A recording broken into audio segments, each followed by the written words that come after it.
দেখে চলতে পারিস না? চোখকে আসমানে রেখে আসছিস? Sorry madam. কিসের সরি রে কুত্তা, কিসের সরি? আমি বুঝতে পারিনি এমনটা হবে। আমার এত সুন্দর ফুলটার কি হবে এখন? অন্য একটা এনে দিই। এনে দেই কি? হ্যাঁ, অবশ্যই আনবি। হুম। আমার এমন ফুলই চাই, নয়তো তোর খবর আছে। হুম। যা, এক্ষুনি নিয়ে আয়। আনছি। 20 মিনিট অপেক্ষা করুন। যা তো, তাড়াতাড়ি নিয়ে আয়। হুম। কাব্য ফুল নিতে বেরিয়ে পড়ল। আসলে হয়েছে কি, সকালে কাব্য ফ্রেশে তাড়াতাড়ি করে ওর রুম থেকে বের হতে মাহির সাথে ধাক্কা লাগে ওর। আর মাহির হাতে একটা লাল গোলাপ ছিল, সেটা হাত থেকে ছিটকে কাব্যের পায়ের নিচে পড়ে পিষে যায়। আর সেই জন্যই এত কিছু হলো। আসুন পরিচয় পর্বটা শেষ করি। ছেলেটির নাম কাব্য আর মেয়েটির নাম মাহি। কাব্যর এই পৃথিবীতে আপন বলতে কেউ নেই। কাব্যর বয়স যখন 5 বছর, তখন অনাথ হয়ে যায়। ছোট থেকে অনাথ আশ্রমে বড় হয়েছে কাব্য। ওর বয়স যখন 17 বছর, তখন একজন ভদ্রলোকের খুব ভালো লাগে কাব্যর ব্যবহার। আর পরে কাব্য যখন অনার্স প্রথম বর্ষে ওঠে, তখন সেই ভদ্রলোক তাকে বাড়িতে নিয়ে আসে। ভদ্রলোকটির নাম রাসেল। আর হ্যাঁ, অনাথ আশ্রমে থাকলে কি হবে, একজন ধনী ব্যক্তি কাব্যর লেখাপড়ার খরচ দিতেন, তাই পড়তে পেরেছে। আর অনার্স থেকে তো রাসেল সাহেব খরচ বহন করেছে। মাত্র 5 মাস হলো রাসেল সাহেবের বাড়িতে এসেছে। ওনার স্ত্রী কাব্যকে খুব ভালোবাসেন, আর রাসেল সাহেবও। আর এই মাহি, সেই রাসেল সাহেবের দেমাগী অহংকারী সুন্দরী একমাত্র মেয়ে। ছোট থেকে মাত্র একটা মেয়ে হয়, কেউ তাকে শাসন করেনি। সবার আদর ভালোবাসায় বড় হওয়া আজকে মাহির এমন অবস্থা। মাহি এবার অনার্স 3য় বর্ষে পড়ালেখা করে, আর কাব্য প্রথম বর্ষে। কাব্য মাইকে ম্যাডাম বলে ডাকে, কারণ মাই ওকে বলেছে তাই। এখন বর্তমানে আসি। কাব্য বাজার থেকে একটা লাল গোলাপ ফুল কিনে নিয়ে আসলো। মাই ওর রুমেই ছিল। কাব্য বাইরে থেকে দরজায় কড়া দিল। ভিতরে আয়। ম্যাডাম, এই যে আপনার ফুল। ওয়াও, অনেক সুন্দর তো এটা। জি, সেজন্যই এনেছি। বাহ, বুদ্ধিও হয়েছে দেখছি। আপনার সামনে তো আমি কিছুই না। তা কিউট একটা চেহারা তোর, কোনো মেয়ের প্রপোজ পাসনি? না মানে। বল বল, সমস্যা নেই। পেয়েছি। তা কয়টা পেয়েছিস শুনি? 9টা। বাহ, ভালো তো। জি। আমাকে কেমন লাগে? মানে ঠিক বুঝলাম না। বল বল, কেমন লাগে? জি ম্যাডাম, ভালো। কতটা ভালো? খুব সুন্দর লাগে। হারামি, আমার দিকে নজর দিস, তাই না? না ম্যাডাম, সত্যি আমি আপনাকে নজর দিই না। তাহলে বললি কেন? আপনিই তো বললেন, তাই আপনার মন রাখতে বললাম। মুখে মুখে তর্ক করিস, তাই না? না তো। যা, আমার জুতোগুলো সাফ কর। জি ম্যাডাম। কাব্য সেখানে বসে জুতো পরিষ্কার করতে লাগলো। ছেলেটা আসলে পাগল। ওকে যে একটু সাহায্য করে কিংবা ভালোবাসে, তার কথা ফেলতে পারে না। যেমন রাসেল সাহেবের কাছে কথা দিয়েছে, যেটাই হোক না কেন এই বাড়ি থেকে কখনো কাব্য ছেড়ে যাবে না। মাহি সবার সামনে এত খারাপ ব্যবহার করে না, কিন্তু মাঝে মাঝে ওর মা বাবার সামনে খারাপ ব্যবহার করে কাব্যর সাথে। কিন্তু তারা কিছু বলতেও পারেন না। নিজের একমাত্র মেয়ে যদি কিছু করে বসে, তাই আর কি। বেচারা সবকিছু মুখ বুজে সহ্য করে। মাঝে মাঝে রাত জেগে খোলা আকাশের দিকে তাকিয়ে থাকে আর অঝোর ধারায় পানি ফেলে। এটাই হয়তো ওর জীবন। হয়তো ওর কপালে এমন সব অত্যাচার লেখা আছে। আর কাব্য এটাও মানে যে একদিন ওর কপালে সুখ আসবে, কিন্তু সেটা কবে আসবে সেটাও জানে না।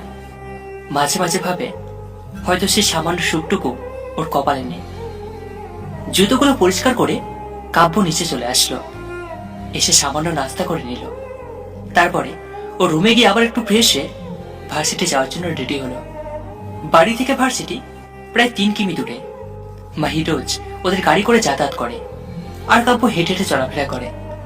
রাসেল সাহেব একটা বাইক কিনে দিতে চেয়েছিল, কিন্তু সে না করে।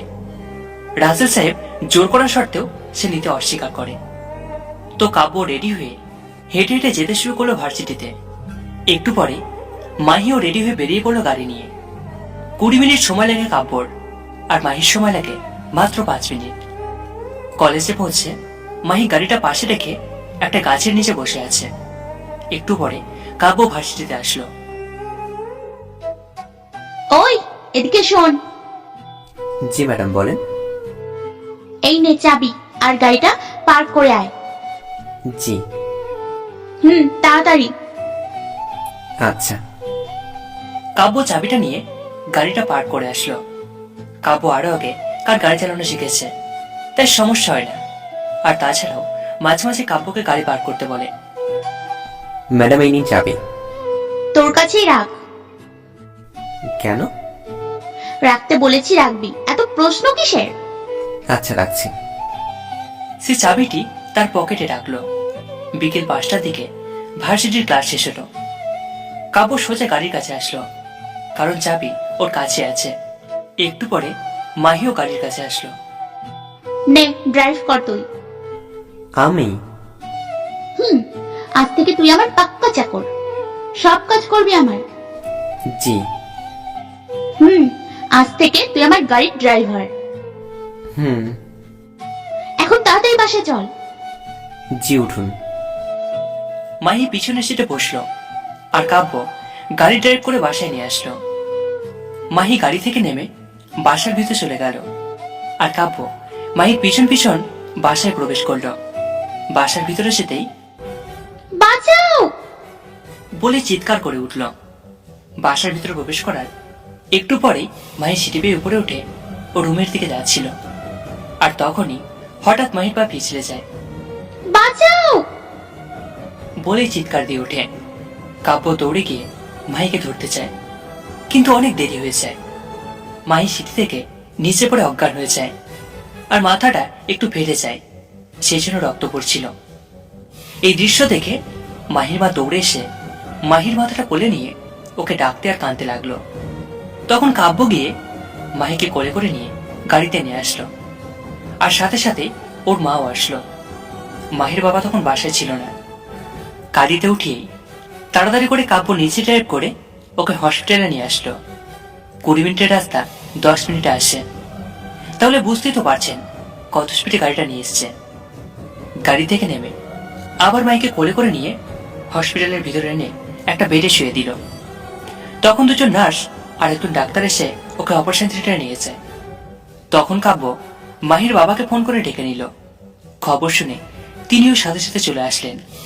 প্রায় 30 মিনিট পরে ডাক্তার অপারেশন থিয়েটার থেকে বের হলো। একটু ফেটে গেছে, কিন্তু সমস্যা নেই, আমরা সেলাই করে দিয়েছি। ধন্যবাদ। আমার মেয়ে কিছু হবে না তো? ডক্টর, কতদিন লাগবে সুস্থ হতে? 7 দিন তো লাগবেই, কিন্তু কিন্তু কিন্তু কি? যদি 1 ব্যাগ রক্ত দেওয়া হয় তো ভালো হবে, কারণ রোগীর শরীর থেকে একটু রক্ত বলতে প্রায় 1 ব্যাগ রক্ত পড়েছে, তাই যদি রক্ত দেওয়া হয় তো ভালো হবে। এই কথা এখন বলছেন? কেমন ডাক্তার আপনি? কিন্তু আমার মেয়ের রক্তের গ্রুপ তো ও নেগেটিভ। জি। এখন রক্ত পাবো কোথায়? আঙ্কেল, আমার রক্তের গ্রুপ ও নেগেটিভ। তুমি দাও বাবা, প্লিজ। আঙ্কেল, এইভাবে বলছেন কেন? আমি দেবো তো রক্ত, চিন্তা করবেন না। ওকে, চলো তুমি আমার সাথে। জি, চলুন। চলো। ডাক্তার ওকে অন্য একটা রুমে নিয়ে গেল। কিছুক্ষণ পরে কাব্য বেরিয়ে আসলো, আর ডাক্তার সাহেব 1 ব্যাগ রক্ত নিয়ে মাহির কেবিনে গেল। রক্ত দেওয়ার পরে কাব্যকে রাসেল সাহেব বাসায় রেখে গেলেন। আসার সময় কিছু ভালো ভালো রক্ত হওয়ার জন্য উপকারী ফল কিনে নিয়ে আসলেন কাব্যের জন্য। এইবার কাব্য কিছুটা খুশি, কারণ মাহি তো অসুস্থ আর সে রক্ত দিয়েছে, তাই একটু আরামে থাকতে পারবে। আর মাহি রোজকার অত্যাচারের থেকেও কিছুদিনের জন্য রেহাই পেল। 2 দিন পরে কাব্য সুস্থ হলো ঠিক মতো, তাই ও আবার ভার্সিটি যাওয়া শুরু করলো। আর 4 দিন পর মাহিকে বাসায় নিয়ে আসা হলো। বাসায় নিয়ে আসার পরে রুম থেকে বেরোতে চায় না, মাথা ব্যথা করে ওর। আজ প্রায় 1 মাস পরে মাহি সুস্থ হলো। একদিন সন্ধ্যায় কাব্যকে ডেকে পাঠালো মাহি। তো কাব্য বাধ্য ছেলের মতো মাহির রুমে চলে গেল। জি ম্যাডাম, ডেকেছেন? কিছু কথা আছে। জি বলুন। আমাকে কে রক্ত দিয়েছিল? একটা গরিব ছেলে। ভালো মতো বল। আমি দিয়েছিলাম। তাই নাকি? জি। আচ্ছা, ধন্যবাদ তোকে। জি ম্যাডাম, ধন্যবাদ দিয়ে ছোট করবেন না। আপনাদের জন্য এখন আমি ঠিকমতো চলতে পারছি, নয়তো হয়তো পারতাম না। বাহ, কথা তো ভালোই শিখেছিস। না তো। যাই হোক, আমি কালকেও ভার্সিটিতে যাব না। ওকে, আমি তাহলে আসি এখন। আসি মানে? আমি কি যেতে বলেছি নাকি? না তো। তাহলে আসি বললি কেন? এমনি, সরি। শোন, কালকে আমার একটা বন্ধুর থেকে কিছু নোট নিয়ে আসবি। আমি ওকে বলে রেখেছি, তুই গেলেই দেবে। আচ্ছা। এখন যা, আর যখন মা বাবা ঘুমিয়ে যাবে তখন একবার আসবি, একটা কাজ আছে। কি কাজ? যা বলেছি কর, প্রশ্ন করবি না। জি আচ্ছা, এখন কি তাহলে যেতে পারি? যা যা, পড়তে বস গিয়ে। জি। ও মাহির রুম থেকে চলে আসলো ওর রুমে, এসেই পড়তে বসলো। কিন্তু একটু পরেই ওর আর মন বসছে না পড়ায়, শুধু মনে পড়ছে মাহির কথাটা।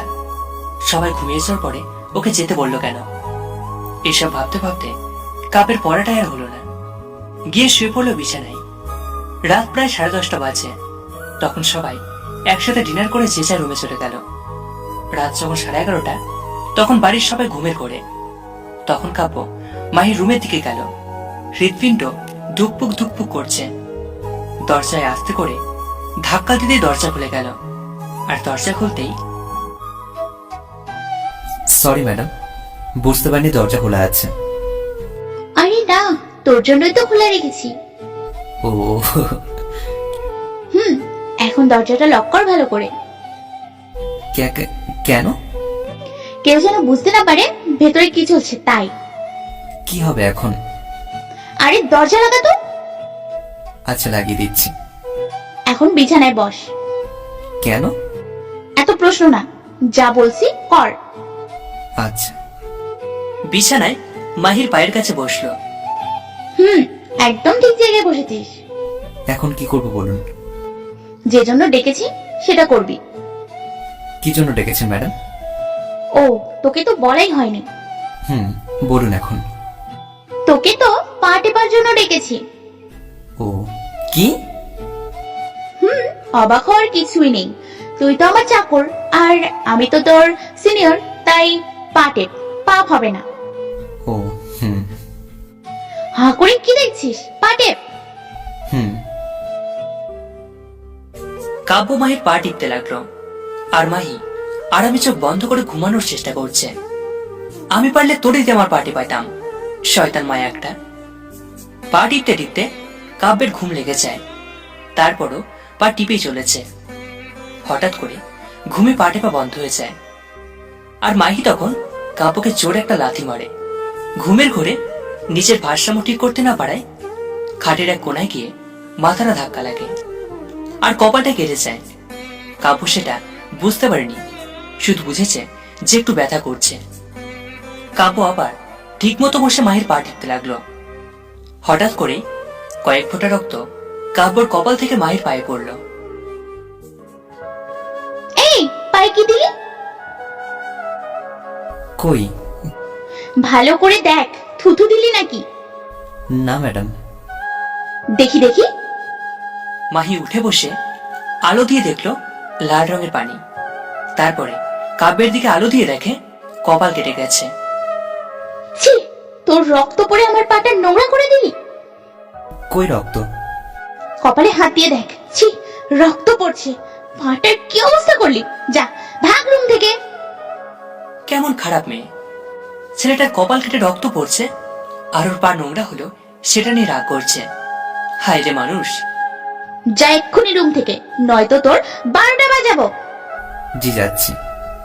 ভাগ। কাব্য মায়ের রুম থেকে বের হয়ে নিচের রুমে এসে কপালটা পরিষ্কার করে ঔষধ লাগিয়ে শুয়ে পড়ল। খুব কষ্ট হচ্ছিল ওর। এমন ব্যবহার করবে আশা করেনি কাব্য।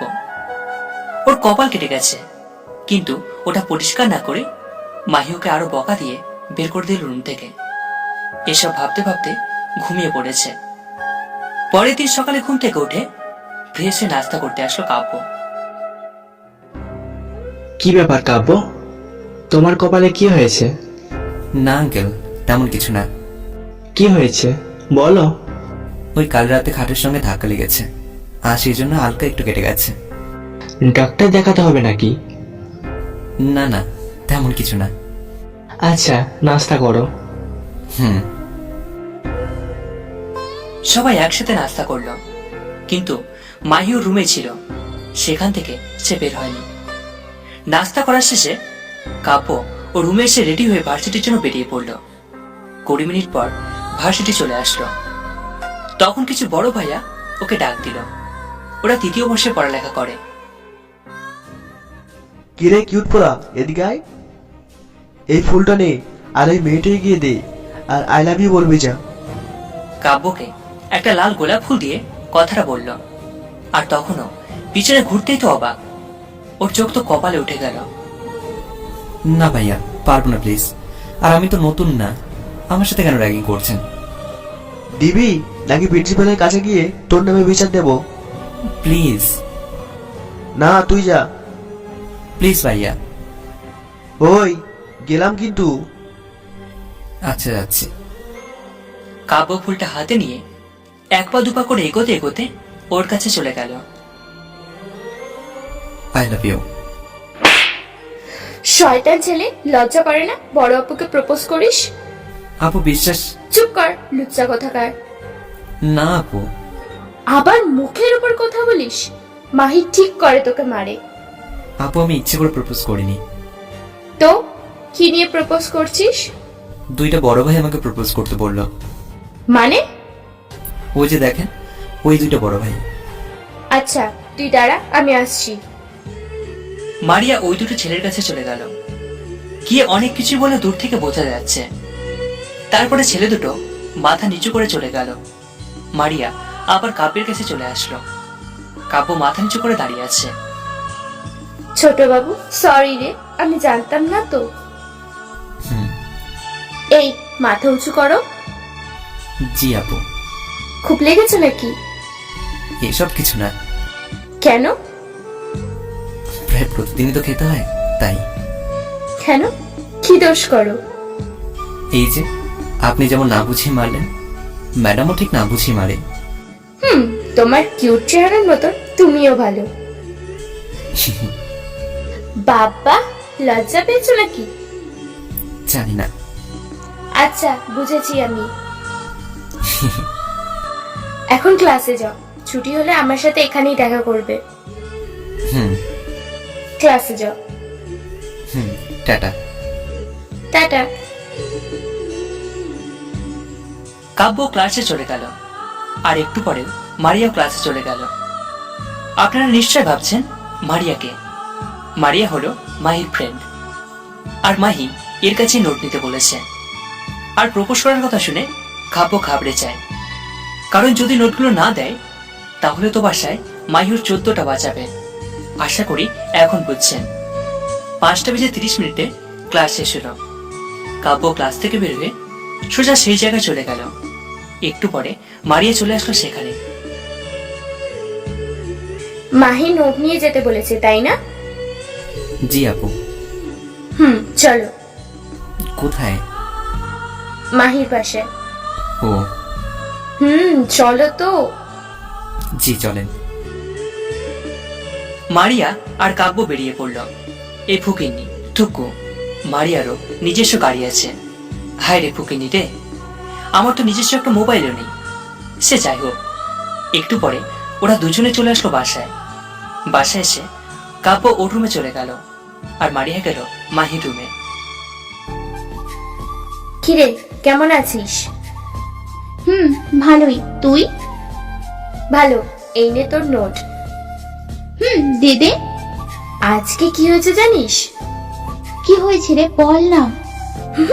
প্রপোজ করেছে। ও মা, তাই? হুম। কে রে ছেলেটা? ছেলেটা আমাদের জুনিয়র, কিন্তু খুব ভদ্র আর কিউট। কে সে? কাব্য।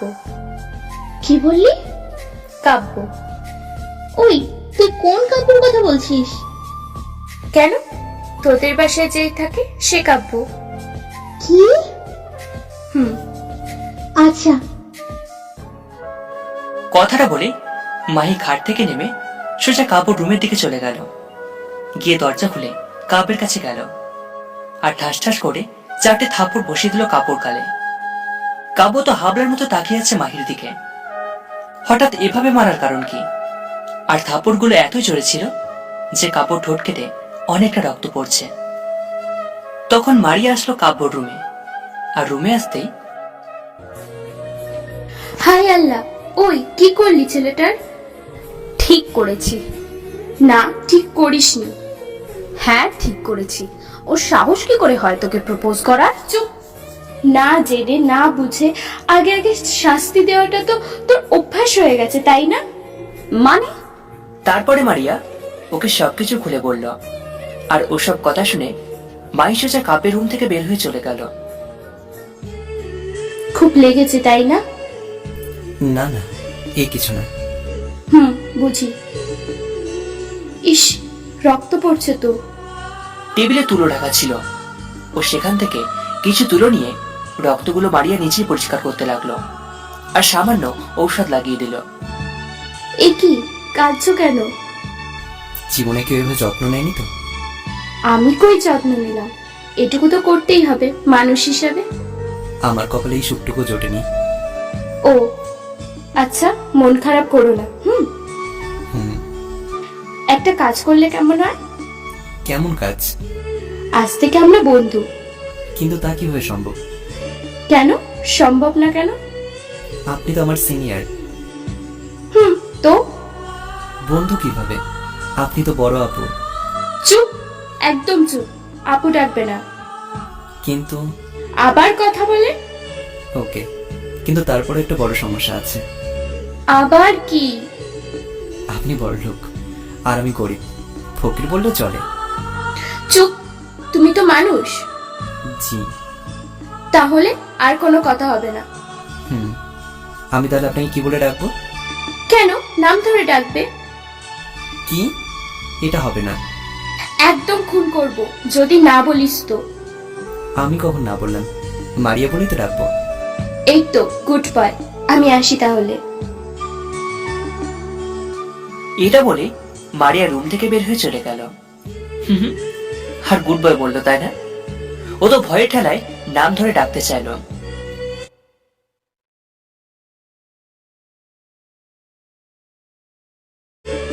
পরের দিন সকালে মাহি আর কাব্য একসাথে ভার্সিটির জন্য বেরিয়ে পড়ল। একসাথে, কারণ গাড়ি ড্রাইভ করছিল কাব্য আর মাহি পিছনে বসেছিল। ওই দিন ক্লাস করে যথানিয়মে বিকেলে বাসায় চলে আসলো। এভাবে প্রায় 10 দিন কেটে গেল। একদিন সকালে মারিয়া ওদের বাসায় আসলো। ওই দিন ভার্সিটি ছুটি ছিল। আরে দোস্ত, তুই হুম। হঠাৎ আসলি যে? কেন, আসা যাবে না বুঝি?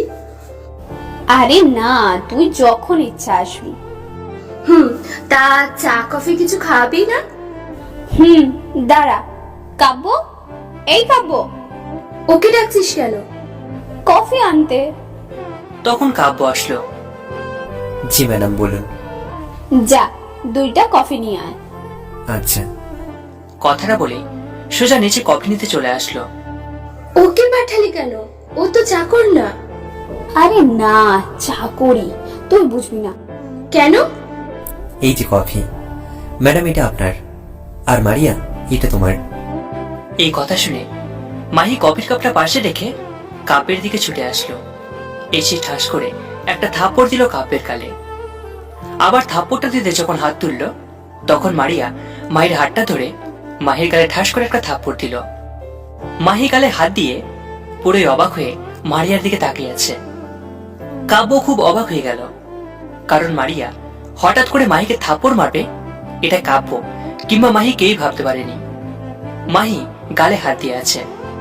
আমি জানি তুই কেন কাব্যের গায়ে হাত তুললি। শোন, আমি ওকে তুমি করে বলতে বলেছি, আর সেই জন্য তোর ওকে মারাটা একদম ঠিক হয়নি। তাই সেটার একটু শাস্তি তোকে আমি দিলাম। ওই জানোয়ারটার জন্য তুই আমাকে মারলি? চুপ কর, জানোয়ার ও না, জানোয়ার তো তুই। কি বললি তুই? হ্যাঁ ঠিকই বলছি, কারণ ছেলেটা মোটেও খারাপ না, সবসময় তোর কথা শোনে, কিন্তু তুই ওকে অল টাইম মারিস, তারপরও কোনো প্রতিবাদ করে না। অনেক দিন ধরে এমনটা দেখছি। আমি কিছু বলিনি, কিন্তু আজকে না বলে থাকতে পারলাম না। ওর জন্য আমাকে অপমান করছিস তুই? না, অপমান না রে, শুধুমাত্র তোর চোখ খুলতে চাইছি। ভালো তো। আর ইচ্ছা করছে না থাকতে, চলি রে। না, পরে যাস। না পারবো না, চলে যাবো এখন। না, যাস না। বাই। বলেই মারিয়া ওর রুম থেকে বের হয়ে চলে আসলো। মাহি পিছনে কয়েকবার ডাক দিলেও মারিয়া না শোনার ভান করে গাড়িতে বসে সেখান থেকে চলে যায়। মারিয়া কোনোদিনও মাহির সাথে এরকম খারাপ ব্যবহার করেনি। মারিয়া হলো ওর সবচাইতে কাছের এবং সব থেকে ভালো বন্ধু। মাহির খুব মন খারাপ হলো আর কাব্যর উপর প্রচন্ড রেগে গেল, কারণ ওর জন্যই আজকে মারিয়া এমন আচরণ করলো। বাসায় প্রবেশ করে মাহির সোজা কাব্যের কাছে গেল। কি বলেছিস তুই ওকে? বল। জি, আমি তো কাউকে কিছু বলিনি। তাহলে মারিয়া আমার সাথে এমন ব্যবহার করলো কেন? বিশ্বাস করুন, আমি কিছু বলিনি ওকে। আর ও এমন কেন করলো তা আমি জানি না। তোর শাস্তি তুই ঠিক পেয়ে যাবি। বিশ্বাস করুন, আমি কিচ্ছু বলিনি। চুপ, একটা কথাও বলবি না তুই। মাহি আর কোনো কথা না বলে কাব্যের সামনে থেকে চলে আসলো ওর রুমে। কাব্য মন খারাপ করে আর ভয় নিয়ে ওর রুমে চলে গেল। না জানি কেমন শাস্তি দেবে ওকে। ওই দিন রাতে খাওয়া দাওয়া করে সবাই যার যার রুমে চলে গেল। রাত প্রায় 12টা বাজে। তখন মাহি এসে কাব্যকে ডেকে নিয়ে গেল তার রুমে। পাটে আজকে না টিপলে হয় না? চুপ কর, টেপ বলছি। খুব ঘুম পেয়েছে আর অনেক রাত হলো, কালকে টিপে দেবো। আর একটা কথাও বলবি না। আমাদের খেয়ে পড়ে আমার সামান্য কাজটুকু করতে পারবি না? পারবো। তাহলে কাজটা কর বলছি। তারপরে মাহি শুয়ে পড়ল আর কাব্য মাহির পায়ের কাছে বসে ধীরে ধীরে মাহির পা টিপতে লাগলো। হা হা রে, কত কষ্ট বেচারির। রাত যখন 1টা বাজছে ঠিক তখন হয়েছে? হয়েছে, আর টিপে দিতে হবে না, আবার কালকে দিবি। এখন তাহলে আসি ম্যাডাম। না, জুতোগুলো পরিষ্কার করে দিয়ে যা। এখন? তো কি, পরের কথা বলছি আমি, এখনই পরিষ্কার কর, যা। আচ্ছা। বেচারার কত কষ্ট, রাত জেগে এসব কাজ করতে হচ্ছে। আসলে মাহি একটা খাঁটি শয়তান। ইচ্ছে করছে 2-4টা থাপ্পড় দিই, কিন্তু মেয়েদের সম্মান করি তাই মারতে পারলাম না। জুতোগুলো পরিষ্কার করার পরে মাহি ওকে চলে যেতে বলেনি, কারণ মাহি ঘুমে বিভোর। জুতোগুলো পরিষ্কার করে কাব্য রুমে গিয়ে শুয়ে পড়ল। পরের দিন সকালে ঘুম থেকে উঠে হালকা নাস্তা করে বেরিয়ে পড়লো ভার্সিটির উদ্দেশ্যে। কাব্য গাড়ি ড্রাইভ করছিল আর মাহি পিছনের সিটে বসেছিল। ভার্সিটি পৌঁছে মাহি গাড়ি থেকে নেমে ক্লাসরুমে চলে গেল আর কাব্য গাড়িটা পার্ক করে একটা জায়গায় গিয়ে বসলো। তখন মারিয়া হঠাৎ করে কোথা থেকে যেন আসলো। মিস্টার কিউট, কি খবর? আমি কিউট না তো? না রে পাগল, তুই তো খুব কিউট। কেমন আছো? ভালোই। তুমি কেমন আছো? এই তো ভালো। কালকে মাহি তোমাকে কি কিছু বলেছে? কই না তো।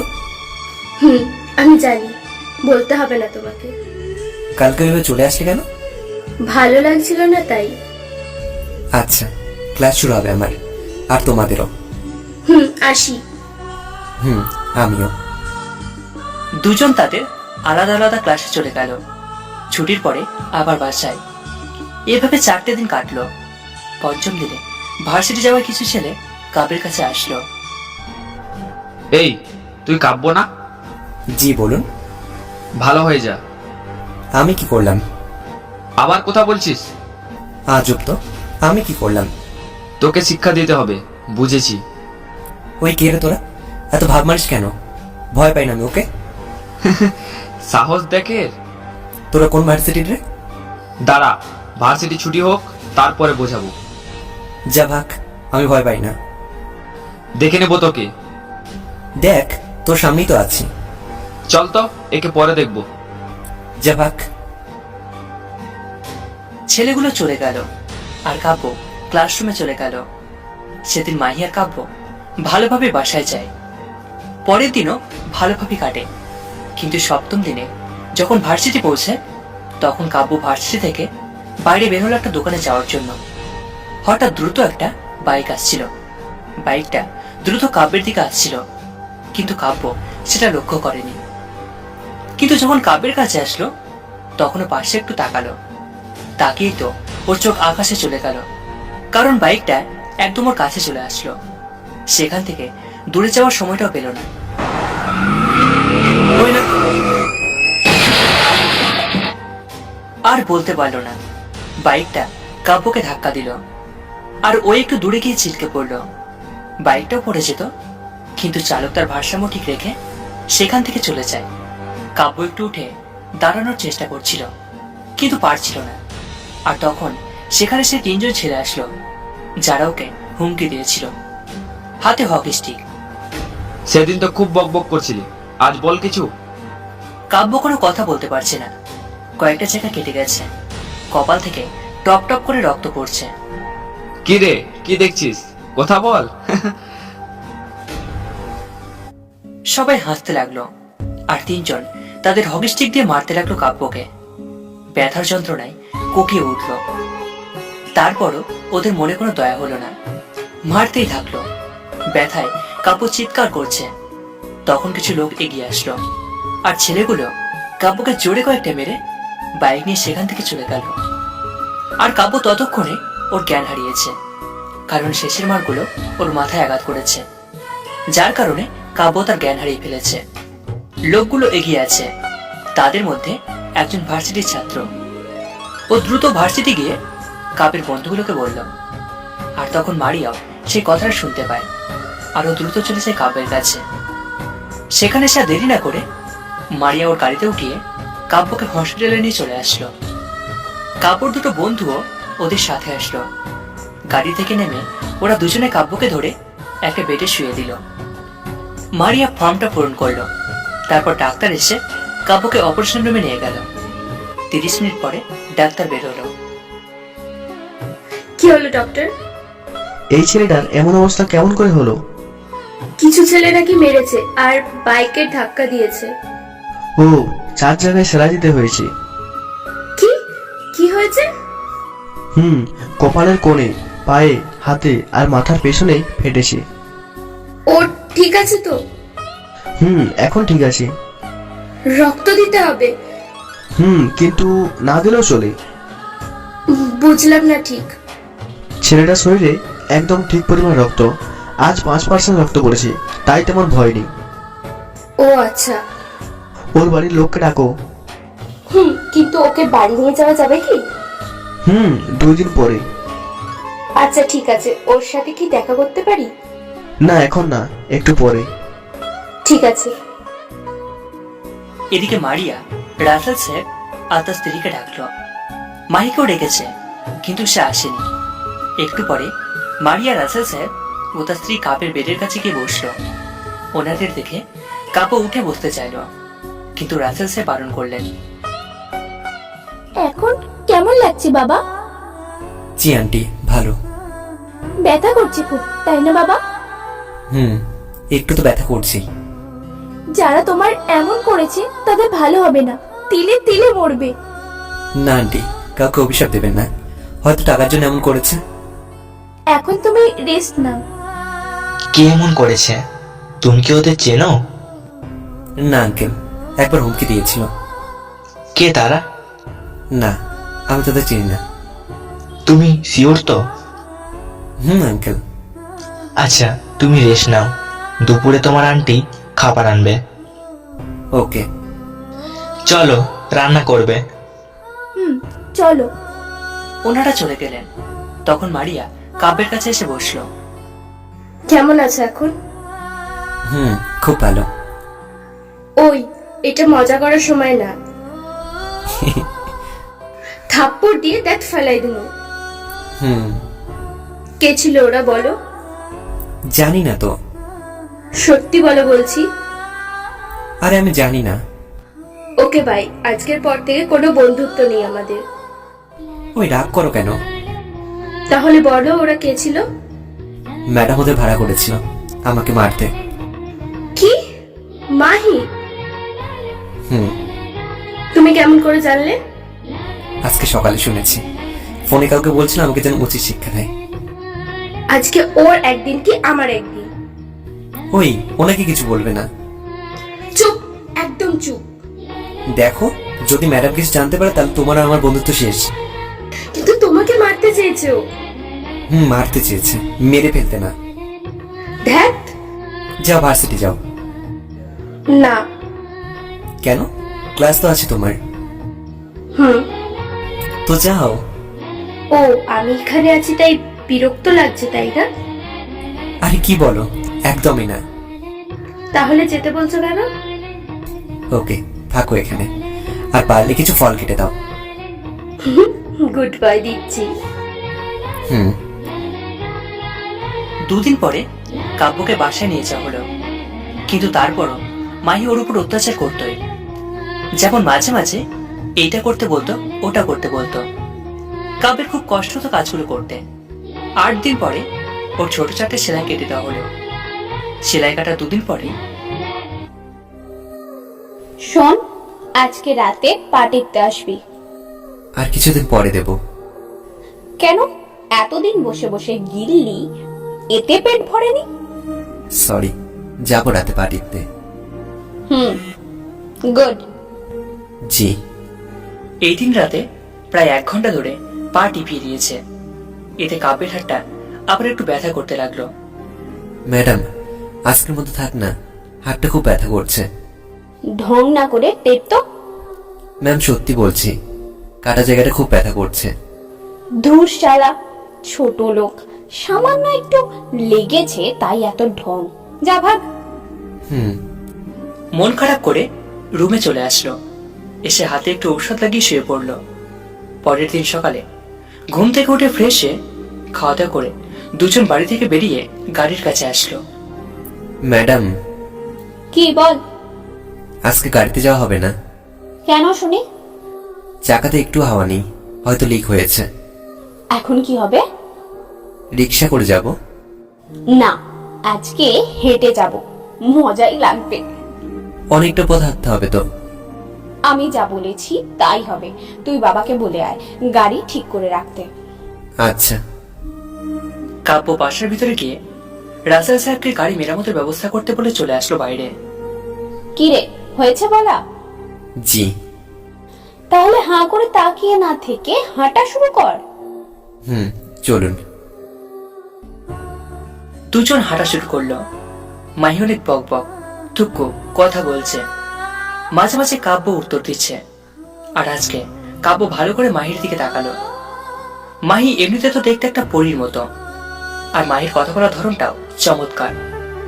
কাব্য মুগ্ধ হয়ে মাহির দিকে তাকিয়ে আছে। ওই, কি দেখছিস অমন করে? কই কি তাই? কিছু না তো। দেখবাই তো আমি যে সুন্দরী। না না, আপনি তো পড়ি। হয়েছে। আর কত দূর রে? ওই তো আর 8 মিনিটের রাস্তা। ওহ। তারপরে আর কেউ কোনো কথা বলেনি। দুজন চুপচাপ হাঁটতে লাগলো। কাব্য একটু পর পর মাহির দিকে দেখছে। প্রেমে পড়ে গেল নাকি? মাহি রাস্তা দিয়ে হাঁটছিল আর লাফালাফি করছিল।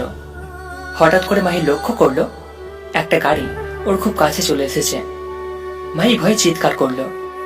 ওই! তখন কাব্য সাথে সাথে মাহির দিকে তাকালো, আর তখনই মাহির হাতটা ধরে নিচের দিকে টেনে নিল। কাব্য মাহিকে খুব জোরে নিচের দিকে টেনে নেওয়ায় মাহি ওর ভারসাম্য ঠিক রাখতে পারেনি, যার ফলে মাহির ঠোঁট কাব্যের ঠোঁটে লেগে যায়। কাব্য তো তখনই চোখ বন্ধ করে নেয়, আর মাহিও। একটু পরে মাহি নিজেকে ছাড়িয়ে নিল। কপাল ভালো যে কোনো লোক ওদের দিকে তাকিয়ে নেই। কাব্য তো ভয়ে শেষ, ঘামতে লেগেছে ভয়ে। না জানি আজ ওর উপরে কেমন ঝড় যাবে। কিন্তু মাহিওকে কি মারবে, উল্টে ওই লজ্জায় শেষ। মাহির গাল লাল হয়ে গেছে লজ্জায়। ম্যাডাম, সরি, আমি বুঝতে পারিনি এমনটা হবে। মাহি কোনো কথা বলছে না, মাথা নিচু করে হাঁটছে, আর চেহারায় লজ্জা পরিষ্কার বোঝা যাচ্ছে। কিন্তু ঠোঁটের কোণে মিষ্টি একটু হাসি। আহা, আমার বউটা লজ্জা পাবে, ভাবতে আমারও লজ্জা লাগে। ম্যাডাম ক্ষমা করে দিন না এবারের মতো। Sorry ma'am. ক্লাসের দেরি হয়ে যাচ্ছে, ক্লাসে যেতে হবে, তাড়াতাড়ি চল। ক্ষমা করেছেন তো ম্যাম? দেখ, তোর কোনো ভুল নেই, শুধু শুধু ক্ষমা চাইছিস কেন? কাব্য তো অবাক, কারণ কার মুখে কি শুনছে এ? চল তো। চলুন। দুজন ভার্সিটি চলে আসলো। মাহি সোজা ওর ক্লাসরুমে চলে গেল, আর কাব্য একটা ফাঁকা জায়গায় গিয়ে বসলো। কিন্তু কাব্যর মন থেকে এখনো ভয় যায়নি, কারণ ওইটা মাহি। যে মেয়ে একটুতেই কত অত্যাচার করে, সে মেয়ে ঠোঁটে ঠোঁট পড়েছে কাব্যর। এবার না জানি কত বড় শাস্তি দেবে। হঠাৎ সেখানে মারিয়ার আগমন ঘটল। ডিয়ার কাব্য সাহেব, কি ভাবছো গো? অনেক কিছু। মানলাম, কিন্তু এমন করে ঘামছো কেন? অনেক বড় ঘটনা ঘটে গেছে, যে ভয়ে হাত পা কাঁপছে আমার। কি ঘটনা আমাকে একটু বলো না গো। না, বাদ দাও তো। ওই বলো। শুনবে তো? শুনবো, বলো। না গো, লজ্জা লাগছে না, আর ভয়ও না। ঢং না করে বলো তো। আচ্ছা শোনো। তারপর কাব্য সবকিছু খুলে বলল মারিয়াকে। এসব শুনে মারিয়া হাসতে হাসতে শেষ। তার মানে যে তোমাকে সহ্য করে না, সে তোমাকে কিস করলো? আরে না, ইচ্ছে করে না তো। যাই হোক, কিস তো।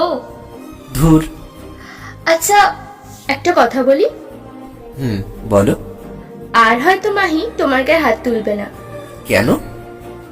আমি বলছি, মিলিয়ে নিও। মারবে রে, এইবার হয়তো আরো অনেক বড় শাস্তি অপেক্ষা করছে আমার জন্য।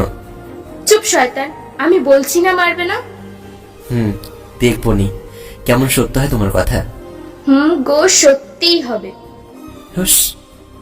আচ্ছা, আমি যাই ক্লাসে, মাহিকে একটু টাইট দিতে হবে। এই না না, প্লিজ। ভয় পেও না, তোমার কথা বলবো না। প্রমিস? হ্যাঁ, প্রমিস। আচ্ছা, আমিও ক্লাসে যাই। যাও, গুড বয়। কাব্য ক্লাসে চলে গেল, আর মারিয়া ওর ক্লাসরুমের দিকে গেল। গিয়ে মাহির পাশে বসলো। কেমন আছেন মিস? জানি না রে। মানে? না মানে ভালোই আছি, তুই কেমন আছিস? ভালোই, কিন্তু কিন্তু কি?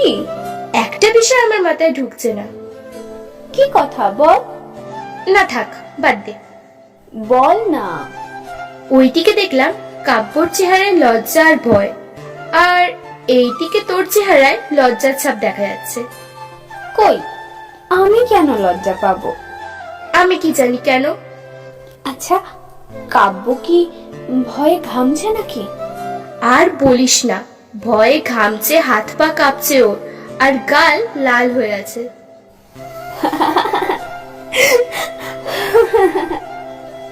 পাগলির মতন হাসছিস কেন? না, এমনি। বল বলছি, নয়তো খুব খারাপ হয়ে যাবে। আরে, ওর জন্যই হাসছি। কেন, কি করেছে? কিছু না। ওই, কি ভাবছিস? না না, কিছু না তো। বলবি কি না? আরে তেমন কিছু না রে। ওকে বাই, আমার সাথে কথা বলবি না, ওকে? সোনা রাগ করে না, বলছি বস। শুনবো না। সরি রে বাবু, বস বলছি। তারপরে মারিয়া আবার ওইসব কথা শুনলো মায়ের কাছে।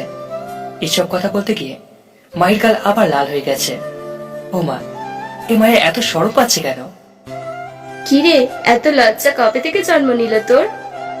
কই লজ্জা পেলাম? তাহলে গাল এত লাল হলো কেন? জানি না। একটা কথা বলি। বল, কত কথা বলবি? কাব্য মনে হয় তোকে ভালোবাসে। কি? আর একটা সত্য কথা বলি, বল। তুই ওর প্রেমে পড়ে গেছিস। আরে না, কি বলিস?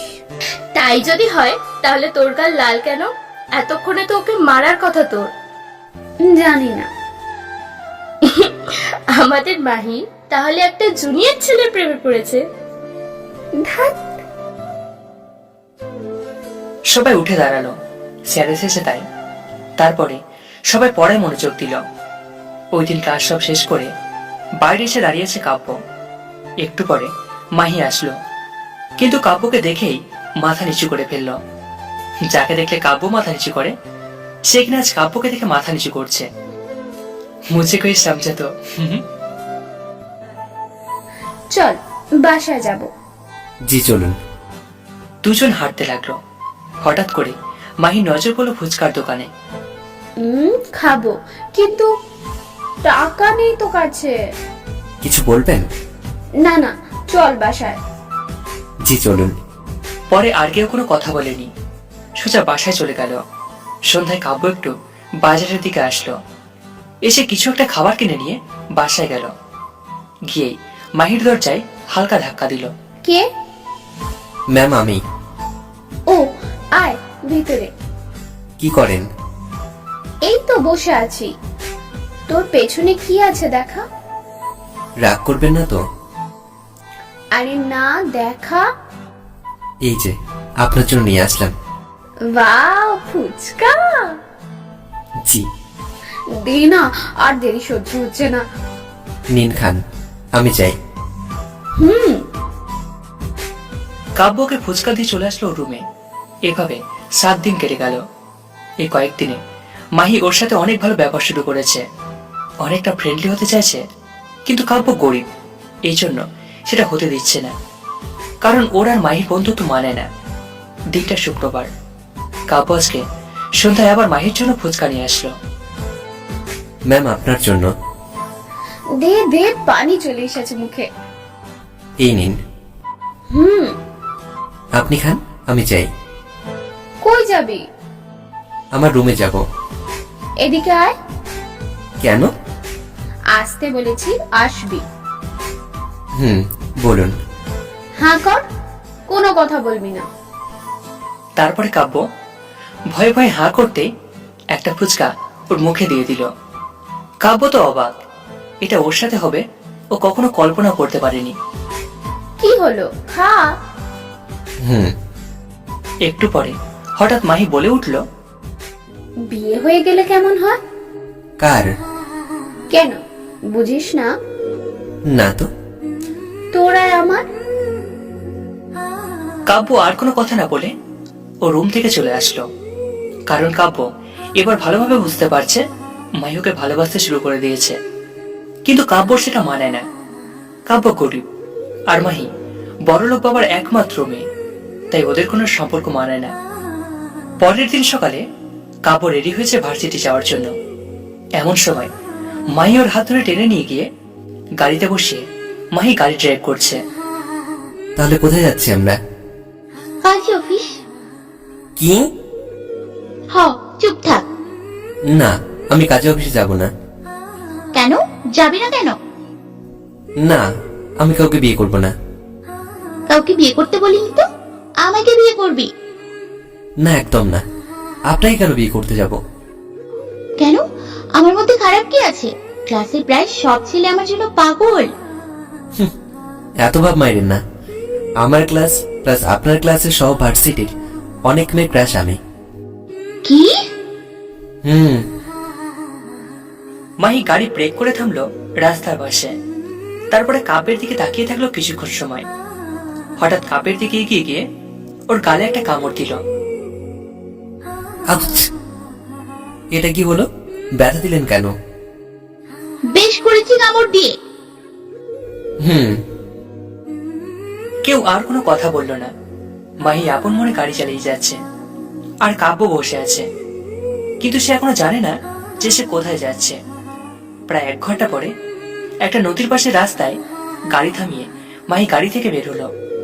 অন্য পাশে সে গাড়ির দরজা খুলে কাব্যকে বের করলো।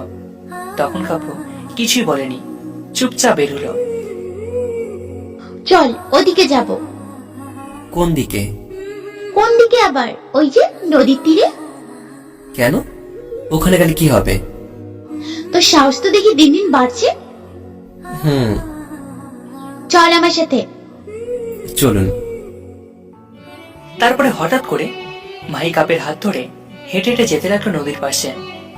বেশি না তো, মাত্র 2 মিনিট লাগলো। দুজন ওখানে বসলো। কাব্য মাহির থেকে অনেকটা দূরে বসলো। কিন্তু এ কি, কাব্য যতই সরছে মাহিও ততই কাছে আসছে ওর। বেচারা তো মহা বিপদে পড়লো। যদি কাছে এসে আবার কামড় দেয় গালে? ওই থাম তুই। এত কাছে আসছেন কেন? আমার ইচ্ছে হয়েছে আসছি, তাতে তোর কি? আমার কি মানে? আমার কাছে আসছেন আর আমার কি বলছেন? আমার কি? হ্যাঁ বললাম তো, কি করবি শুনি? কি করব জানেন? হ্যাঁ বল শুনি। আমি চুপচাপ বসে যাব। বস, একটা কথা বলবো। জি বলুন। তোর হয়তো বিশ্বাস হবে না, কিন্তু সত্যি বলবো। জি বিশ্বাস হবে, আপনি বলুন। যেদিন তুই আমায় রক্ত দিলি, আর যখন সেটা জানতে পারলাম, তখন থেকেই তোকে একটু একটু ভালো লাগতো, কিন্তু কিছু বুঝতে দেইনি তোকে। তারপরে আরো কত কি হলো, তোকে পিটিয়ে নিলাম। তবে জানিস, ওদের এত মারতে বলিনি, ওরাই বেশি মেরেছে। বিশ্বাস কর, আমি শুধু বলেছিলাম এমনি 2-4টা থাপ্পড় মারতে। তুই সেদিন আমার আর ওদের কথা ফোনে শুনলি, সেটাও দেখেছি আমি, কিন্তু তারপরেও বাবাকে বা অন্য কাউকে কিছু বলি না। এটাতে তোকে আরো বেশি ভালো লাগতে শুরু করে। রাত জেগে আমার অত্যাচার সহ্য করতি।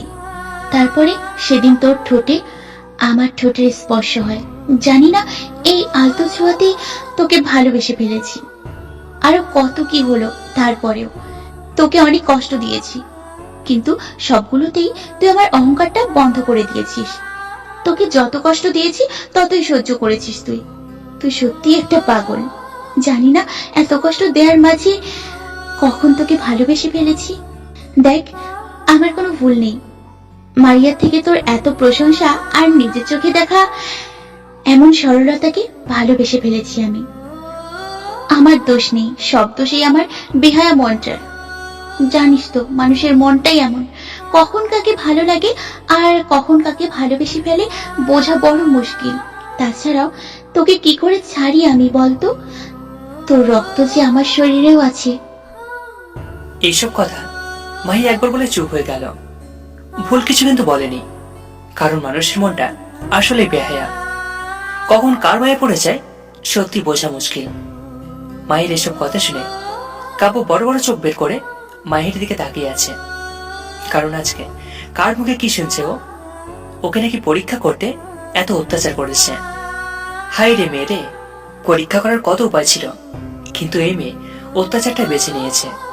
মাথায় ছিট আছে পাগলি মেয়েটার। অনেকক্ষণ চুপ থাকার পরে কাব্যই মুখ খুলল। কাব্যরও কিছুটা রাগ উঠছে। আপনি কি পাগলি নাকি? কি হলো? হ্যাঁ পাগলি, কখনো তো ভালোবাসিনি কাউকে, তাই ভালোবাসার মানুষকে কি করে পরীক্ষা করতে হয় জানি না। আমার দোষ কি? আর শোন, তুই রাজি হ বা না হ, আমার বাচ্চার বাবা হবি তুই। কি মাইয়া বলে কি এসব? না মানে, তোকে জোর করেই বিয়ে করব, তাই বোঝাতে চাইছিলাম আর কি। ও তাই বলেন, কিন্তু আমি আপনাকে বিয়ে করতে পারবো না। তোর কোনো বাহানে চলবে না আমার কাছে। চল চল, দুপুর হয়ে এলো, কিছু খেতে হবে। চলুন। আর কোনো কথা না বলে উঠে চলে আসলো। এসে গাড়িতে বসে মাহি নিজে আবার গাড়ি ড্রাইভ করতে লাগলো। সব ঠিক আছে, কিন্তু যাচ্ছি কোথায় আমরা? আপাতত একটা হোটেলে খাবার খাওয়ার জন্য। ওই যে একটা হোটেল। ও হ্যাঁ, চল খেতে যাই। যান, খেয়ে আসুন। আর তুই কি করবি? কেন, গাড়িতে বসে থাকবো। খাবি না? তোর না ক্ষুধা পেয়েছে? তা তো খুব। তাহলে খেতে চল। না, আমার কাছে খাওয়ার টাকা নেই। আমার অবস্থা এমনই হয়, মাঝে মাঝে টাকার জন্য খাওয়া হয় না। হাই রে কপাল রে, চল তো। মাহি ওকে আর কোনো কথা বলতে না দিয়ে হাত ধরে টেনে হোটেলে নিয়ে গেল। কয়েকটা লোক ওদের দিকে তাকিয়েছিল, কিন্তু মাহি সেসবের পাত্তা না করে চলে আসলো হোটেলে। তারপরে দুজনে পেট পুড়ে বিরিয়ানি কিনল, থুক্কু খেলো। খাওয়া শেষে মাহি বিল মিটিয়ে আবার গাড়িতে চলে আসলো। ধন্যবাদ ম্যাম। ম্যামকে? কিসের ম্যাম? না মানে ম্যাডাম আর কি। বাল, বউ বলবি আমাকে, বউ, বুঝলি? কি?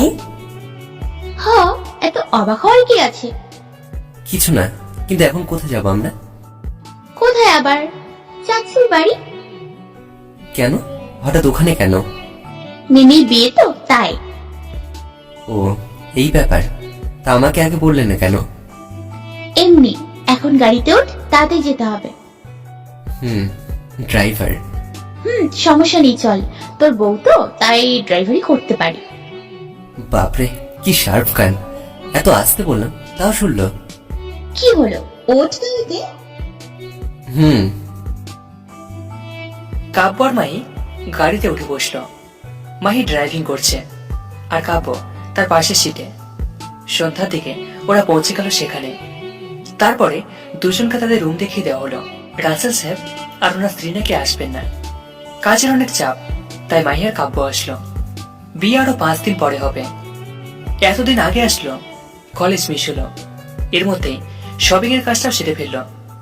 কাব্য তেমন কিছু নিত না, কিন্তু মাহি জোর করে ওর জন্য কাপড় কিনেছে। কাব্যর কাছে এখন এসব স্বপ্নই লাগছে, কারণ একটা ডাইনি কি করে এত নরম হতে পারে। তবে হতে পারে, কারণ মানুষটাই ঠিক এমনই। আর মাহি তো একটা মেয়ে, তাই রূপ বদলাতে সময় লাগে না। তবে মানতেই হবে মেয়েরা অনেক ভালো, কারণ খারাপ সময়গুলোতে তারা নিজেকে সহজে মানিয়ে নিতে পারে। তবে ছেলেরা কম না, মেয়েদের নিয়ে কখনোই বাজে কথা বলবেন না। তবে দোষ করলে শাসন করা যাবে, কারণ প্রিয় নবী নিজে বারণ করেছেন নারীদের গালি দিতে। তাই বলেছে মেয়েরা ছেলেদের গালি দেবে তা কিন্তু না, কারণ মনে রাখবে আপনার পিতা একজন পুরুষ মানুষ। গায়ে হলুদের দিন কাব্য একটা মেয়ের সাথে কথা বলে, আর এটা মায়ের নজরে পড়ে, কিন্তু কাব্যকে কিছুই বলেনি, কারণ এটা বিয়ের বাড়ি, রাত্রে বেলা। তোর সমস্যা কি? ওই পেতনির সাথে এত কিসের কথা? আপনার সমস্যা নেই তো? মেয়েটা তো সুন্দরী। হারামি, কোনো মেয়ের সাথে কথা বলবি না তুই। কেন? আমি বারণ করেছি, তাই বলবি না, কারণ তুই আমার হবু বর। হ্যাঁ কইছে, তোরে বিয়ে করবো না আমি। চাচি ডাকছে, গেলাম আমি, আর আমার কথা মাথায় রাখবি। আজকে বিয়ে হবে, সবাই খুব সেজেছে, মাইও সেজেছে, তবে বেশি না, কিন্তু মায়ের হালকা সাজাতেই ওকে অপূর্ব সুন্দরী লাগছে। অনেক কয়টা ছেলে ওর দিকে ট্যাপ ট্যাপ করে তাকিয়ে আছে। কাব্য মাঝে মাঝে আর চোখে তাকাচ্ছে। সন্ধ্যার সময় কাব্য দাঁড়িয়ে আছে একটা দেওয়াল ধরে। এখান থেকে সবকিছু দেখা যাচ্ছে, আর কোনো মানুষজনও নেই, তাই ও এখানে এসেছে। তখন সেখানে সুমু আসলো। শুনুন, মাহি যে মেয়েটার সাথে কথা বলতে বারণ করেছিল, ওই মেয়েটার নামই সুমু। High handsome. কাকে বলছেন? কেন, তোমাকেই বলছি, অনেক হ্যান্ডসাম লাগছে তোমাকে। ধন্যবাদ। আমাকে কেমন লাগছে বললে না যে? আপনাকেও সুন্দরী লাগছে খুব। তাই বুঝি আমাকে সুন্দরই লাগছে? হ্যাঁ সত্য বলছি। ওদিকে কি, ওটা দেখো। কই কি? সুমুর কথায় কাব্য অন্যদিকে ঘুরে তাকাতেই দেখে মাহি ওর দিকে যাচ্ছে। আর ঠিক তখন সুমু হঠাৎ করে কাব্যের গেলে একটা চুমু দিয়ে দেয়। সঙ্গে সঙ্গে কাব্য বড় হয়ে গেল। এই মেয়ে কি করলো? আর এই দৃশ্য দেখে মাহির মাথা বিগড়ে গেল। জোরে জোরে হাঁটতে লাগলো সে। এদিকে কাব্য বরফের মতো হয়ে গেছে। এরকম আচমকা শখ, থুকু, চুমু পেয়ে। তবে শখ বললেও চলে, মেয়েটা যে লুচ্ছ তা মানতেই হবে। মাহি তাড়াতাড়ি করে ওদের কাছে আসলো। ঠাস ঠাস করে দুটো কষিয়ে থাপড় দিল সুমুর গালে। থাপড় খেয়ে সুমু ভেবাচকা খেয়ে গেল। আজাইরা ওকে থাপ্পড় মারবে কেন এই ভেবে মাহি প্রচন্ড রেগে আছে। সুমু চুলের মুঠি ধরে ওর মাথা দেওয়ালে জোরে একটা ধাক্কা দিল। ধাক্কাটা সুমুর মাথায় লেগেছে। তারপরে সুমুকে ছেড়ে দিয়ে কাব্যের কাছে আসলো। মাথার যন্ত্রণায় সুমু বসে পড়লো মাটিতে। মাহির এমন অগ্নিরূপ দেখে ওর হাঁটু কাঁপতে শুরু করেছে ভয়ে। না জানি এবার কি যাবে ওর উপর দিয়ে। খুব শখ তাই না মেয়েদের থেকে চুমু নেয়ার? এই নে। কাব্যের ঠোঁটের সাথে নিজের ঠোঁট মিশিয়ে দিল মাহি, কিন্তু পরক্ষণে কাব্য নিজেকে আলাদা করে নিল। কাব্যের চেহারা দেখে বোঝা যাচ্ছে যে সে খুব রেগে আছে। হঠাৎ ঠাস করে একটা থাপড় বসিয়ে দিল মাহির গালে।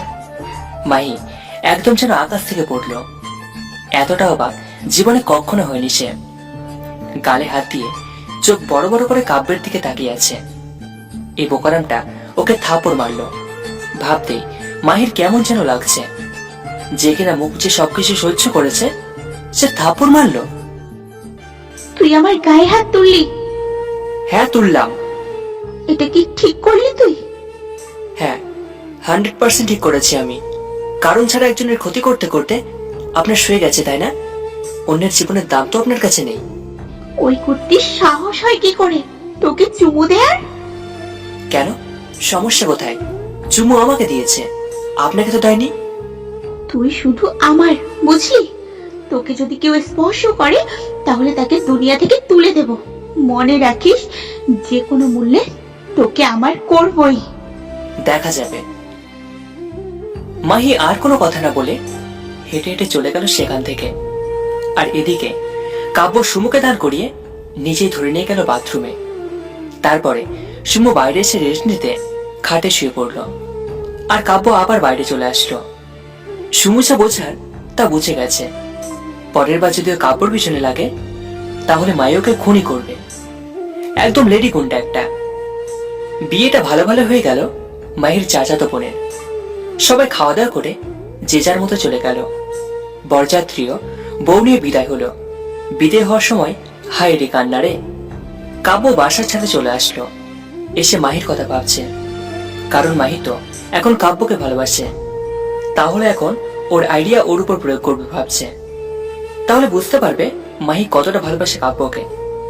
যদি ভালোবাসে তাহলে হাজার অপমান আর অত্যাচার সহ্য করে থাকতে চাইবে। আর যদি ভালো না বাসে তাহলে তো একটুতেই ছেড়ে চলে যাবে। এসব ভাবছে দাঁড়িয়ে দাঁড়িয়ে, আর আকাশ দেখছে। তখন মাহি আসলো ছাদে, পা টিপে টিপে কাব্যের কাছে আসলো। কিন্তু কাব্য এখনো বুঝতে পারেনি যে ওর পেছনে কেউ দাঁড়িয়ে আছে। হঠাৎ করে পিছন থেকে কাব্যকে জড়িয়ে ধরে।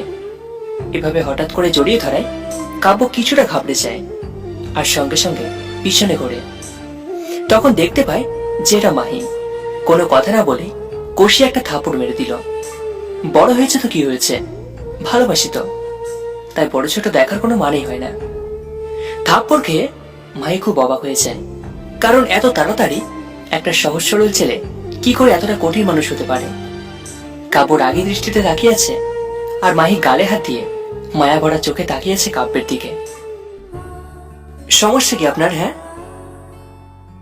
এটা কেমন ভদ্রতা? হ্যাঁ, একটা ছেলেকে এভাবে পেছন থেকে আচমকা জড়িয়ে ধরতে আপনার লজ্জা করে না? যদি ভয় আমার কিছু একটা হয়ে যেত? না, কিছু হবে না তোমার। কে বলেছে হবে না? এভাবে রাত্রে বেলা এমন করে যে কোনো মানুষকে ধরলে সে ভয় পাবে। আর কোনো একটা ভালো মেয়ে কখনো একটা ছেলেকে এভাবে জড়িয়ে ধরবে না। আর আমি তো আপনার স্বামীও না, তাহলে এমন ভাবে কেন? তখন তো একটা ঠোঁট রাখলেন, কেমন ভদ্রতা এসব? জান, ভালোবাসি তোমাকে খুব, সব করতে পারি তোমার জন্য। আর তখন ওই মেয়েটা তোমার গালে চুমু দেয়া দেখে আমার মাথায় রক্ত উঠে গেছিল। ওভাবে চোখে মারলেন, যদি মেয়েটা মরে যেত? কি আবার হতো, লাশটা গুম করতাম। চুপ! আপনি কি মানুষ নাকি জানোয়ার? না, আমি তো তোমার কাছে জানোয়ার। তবে এই জানোয়ারটাকে কবুল বলে বিয়ে করতে হবে। মোটেও না, আমি কখনোই বিয়ে করব না আপনার মতো মেয়েকে। হ্যাঁ, শুধু আমাকে করবি। ধুর, ভাল লাগে না। মাহি কিছু বলতে যাবে, তার আগে কাব্য ওর সামনে থেকে চলে আসলো। মাহি ভাবলো অন্যদিকে যাবে, কিন্তু না, পিছনে ঘুরে দেখে কাব্য সিঁড়ি বেয়ে নিচে নেমে গেল। মাহিও তাড়াতাড়ি করে কাব্যের পিছনে গেল, কিন্তু ততক্ষণে দেরি হয়ে গেছে, কারণ সে রুমে প্রবেশ করে দরজা বন্ধ করে দিয়েছে। মাহি বেচারি মন খারাপ করে ও রুমে গিয়ে শুয়ে পড়ল। পরের দিনই মানে কালকে নাকি চলে যাবে ওরা দুজন। সকালবেলা ঘুম থেকে উঠে ফ্রেশ হয়ে নাস্তা করে আবার রুমে এসে দরজা বন্ধ করে দিল কাব্য। তারপরে ফোন হাতে নিয়ে গেমস খেলতে লাগলো।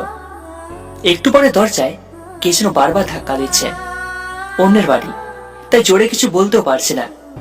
অগত্যা উঠে গিয়ে দরজা খুলতে হড়মড় করে মাহি রুমের মধ্যে প্রবেশ করলো। মাহি একটা নীল রঙের শাড়ি পরে আছে। অপূর্ব সুন্দর লাগছে মাহিকে, যেন কোনো আকাশের পরী। এই এই, এটা কি হলো? হ্যাঁ, কেন, কি হবে? আপনি এভাবে রুমে প্রবেশ করলেন কেন? আমার আদর নিতে। আদর? কিসের আদর? কেন, আমার স্বামীর থেকে যে আদর দরকার তাই নিব। চিচি, আপনি এতটা নিচ নেমে যাবেন আমি ভাবিও নি। বের হন বলছি। না, যাব না আমি। আদর দাও, তারপরে যাব। না সরি, হবে না। আমি আপনাকে না ভালোবাসি আর না বিয়ে করব।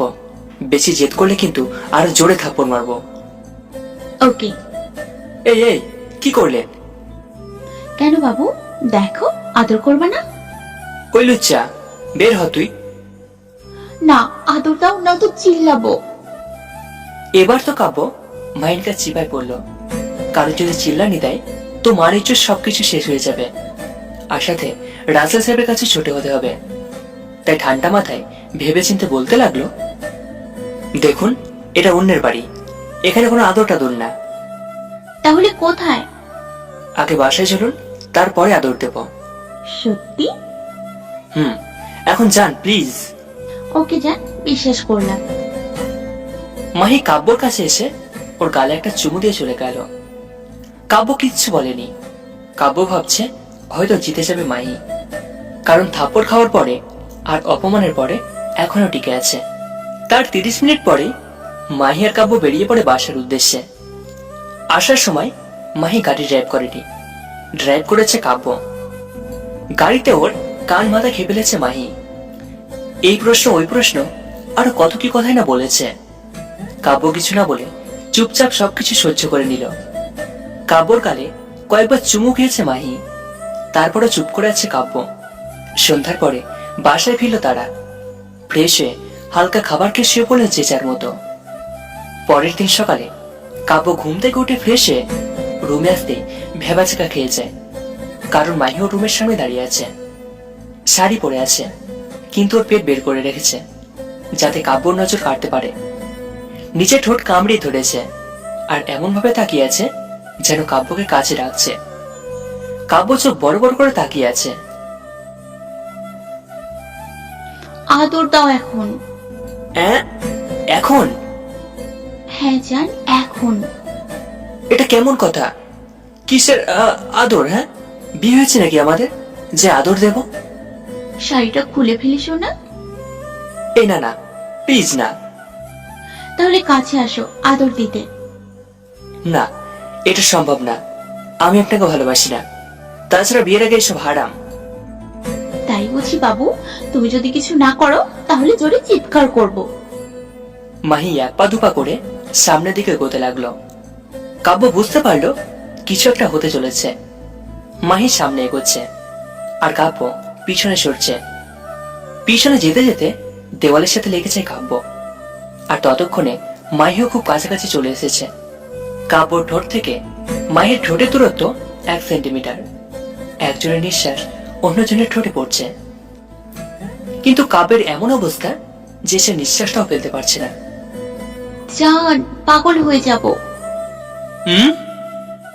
চলো না, প্রেম সাগরে ডুব দেই, বিয়ের পরে তাহলে আর কোনো সমস্যা থাকবে না। কথাটা শেষ করে কাব্যের ঠোঁটের সাথে ওর ঠোঁট মিশিয়ে দিয়ে পাগলের মতো চুমু দিতে লাগলো। মাহির অবস্থা দেখে মনে হচ্ছে গত 2 দিন যাবৎ সে ক্ষুধার্ত ছিল, তাই সে এমন করছে। কাব্য নিজের উপর কন্ট্রোল রাখতে পারেনি, তাই সেও ঠিক মতো রেসপন্স দিচ্ছে। হঠাৎ করে পাশে টেবিলে রাখা ফোনটা বেজে উঠল। দুজনে ধরপড়িয়ে উঠে একে অপরকে ছেড়ে দিল। মাহি আর কাব্য দুজনই লজ্জায় লাল হয়ে গেছে। মাহি তো মাথায় তুলতে পারছে না লজ্জায়, কাব্যরও একই অবস্থা। কিন্তু ফোনটা বেজে ওঠায় ফোনটা হাতে নিয়ে রিসিভ করতে ওপাশ থেকে মারিয়া বলতে লাগলো, কাব্য, এখন কোথায় আছো তুমি? তাড়াতাড়ি বলো। এই তো বাসাতে আছি আমি। কিন্তু কেন? এক্ষুনি এই কাজী অফিসে চলে এসো। কাজে অফিস? কেন? আমি কেন যাব? আমি বিয়ে করছি তাই আসবে। আর হ্যাঁ, মাহিকেও সাথে নিয়ে আসবে, সাক্ষী হিসেবে তোমাদেরই লাগবে। কি? অবাক হওয়ার কিছু নেই। মাহিকে ফোনটা দাও। কোথায় আছো? আমার সামনে দাঁড়িয়ে আছে। ও, তাহলে ফোনটা দাও তো। এই নিন ফোন। দোস্ত, আমি নীলকে বিয়ে করছি, টাকা দিয়ে আস। কি? হ্যাঁ, এত অবাক হওয়ার কি কথা বললাম আমি? হঠাৎ এমন ডিসিশন কেন? শয়তান, 30 মিনিটের মধ্যে চলে আয় কাজী অফিসে, টাকা সব বলছি। কথাটা বলে ফোনটা কেটে দিল। আর নীলকে সেটাই ভাবছেন তো? নীল হলো মারিয়ার বিয়ের। অনেক আগে থেকে একজন অন্যজনকে ভালোবাসে ওরা। কিন্তু কাব্য কিছুই জানতো না, আর মাহি সবকিছুই জানতো। মারিয়া কাউকে বলতে বারণ করেছিল, তাই বলেনি। কিন্তু এখন তো কাব্যও জানতে পারলো। মাহি আর কাব্য দুজনই এখন শকের মধ্যে আছে মারিয়ার এরকম খবরটা শুনে। মারিয়া কি বলল? ওই বিয়ে করছে নীলের সাথে। নীলটা আবার কে? ওর বয়ফ্রেন্ড, 4 বছর আগে থেকে রিলেশন। ও মা গো, আমাকে কখনো বলেনি তো। কাউকেই বলেনি, শুধু আমি জানি ওর বয়ফ্রেন্ডের কথা। ও, তা আপনাকে ওকে যেতে বললো? চলো তো তাড়াতাড়ি। ওকে। 10 মিনিট পরে দুজন রেডি হয়ে বেরিয়ে পড়লো। গাড়ি নিয়ে কাজী অফিসে পৌঁছতে মোটে 15 মিনিট সময় লাগলো। ঠিকানা যেহেতু কাব্যকে বলেছে, তাই কাব্যই গাড়ি ড্রাইভ করছিল। ওই হারামি, আমাকে না জানিয়ে সব করেছিস কেন? একা থাকতে ভালো লাগে না, জানটাকে ছেড়ে, তাই আর কি। ভ্যাটকানি দিস না, আমাকে একটু জানালিও না। সরি সোনা, বেবি হলে জানাবো আগে। ধুর, তা হঠাৎ এমন কেন নীলবাবু? কি করব, মহারানীর হুকুম মানতে তো হবেই। সেটা তো বটেই। তা কাজী কখন বিয়ে করাবে? এই তো আর 20 মিনিট পরেই। ওকে।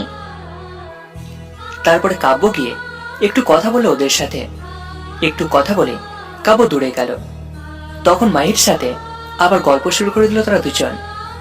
কিছুক্ষণ পরে মারিয়া নীল একটা জায়গায় বসলো। কাব্য একটু দূরে দাঁড়িয়ে দাঁড়িয়ে এসব দেখছে। তখন মাহি ওর কাছে গেল। বিয়ে হবে ওদের, তাই না? তা তো হবেই। আমারটা কবে হবে? তা আমি কি করে বলবো? না, আমার বিয়ে তো নির্ভর করে তোমার। বুঝলাম না। আরে, আমি তো তোমাকে বিয়ে করব, ভুলে গেলে? সরি, আমার দ্বারা সম্ভব না। ঠিক তখনই কাজী সাহেব আসলেন। আর কিছুক্ষণের মধ্যে বিয়ে পড়ানো শেষ হলো ওদের। সাক্ষী হিসাবে মাহি, কাব্য ও আরো কিছু বন্ধুকে নেওয়া হলো। যেহেতু দুপুর হয়ে গেছে, তাই এবার নীলের পকেট ফাঁকা করতে হবে।